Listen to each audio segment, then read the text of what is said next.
Assalamualaikum warahmatullahi wabarakatuh. Terima kasih udah klik video ini.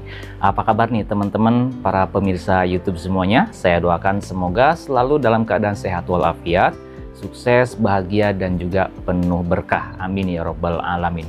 Kita akan kembali membahas pertanyaan-pertanyaan ataupun juga masalah-masalah yang ditanyakan atau dikonsultasikan dari teman-teman viewers kita semua. Pertanyaannya seperti ini ya.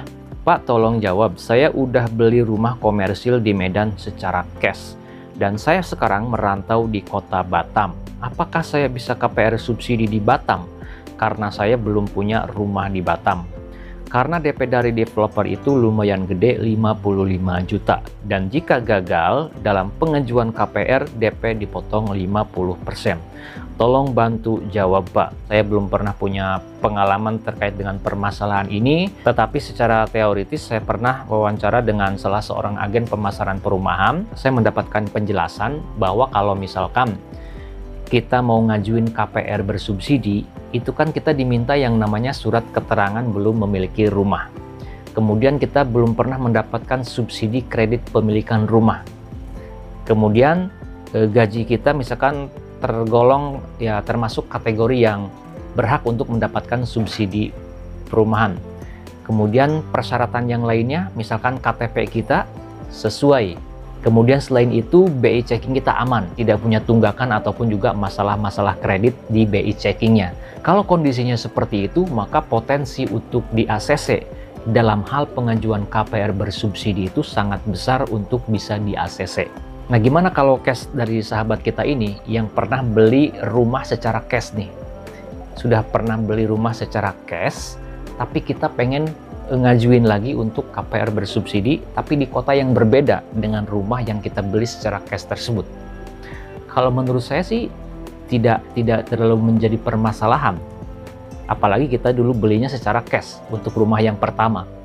Hanya saja untuk rumah yang kedua yang berada di kota yang berbeda itu dapat dipastikan di ACC kalau misalkan kita bisa melampirkan surat keterangan belum memiliki rumah yang kita tanda tangan di atas materai, kemudian juga diketahui oleh kepala desa atau lurah di mana kita tinggal di kota tersebut. Kemudian kita juga belum pernah menerima subsidi kredit pemilikan rumah. Kemudian persyaratan yang lainnya kita lengkapin, kemudian KTP kita sesuai ya, misalkan kita mau ngambil KPR-nya di kota Batam.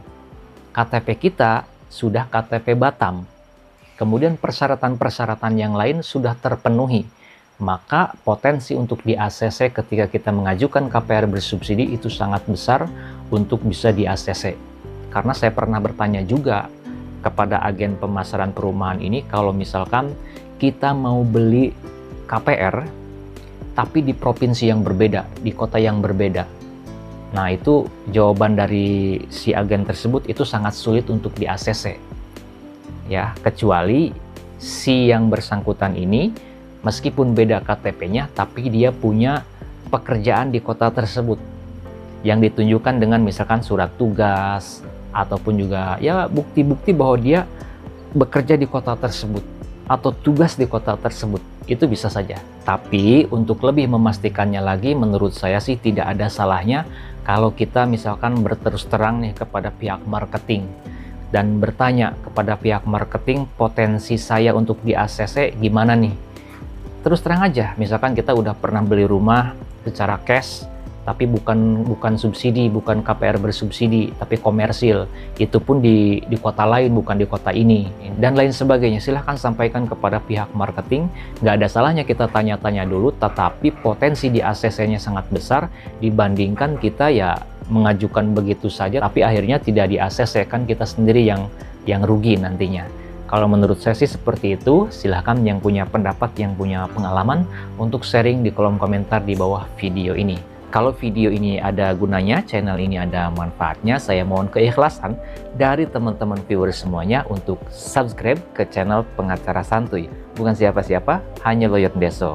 Sampai jumpa di video-video selanjutnya. Assalamualaikum warahmatullahi wabarakatuh.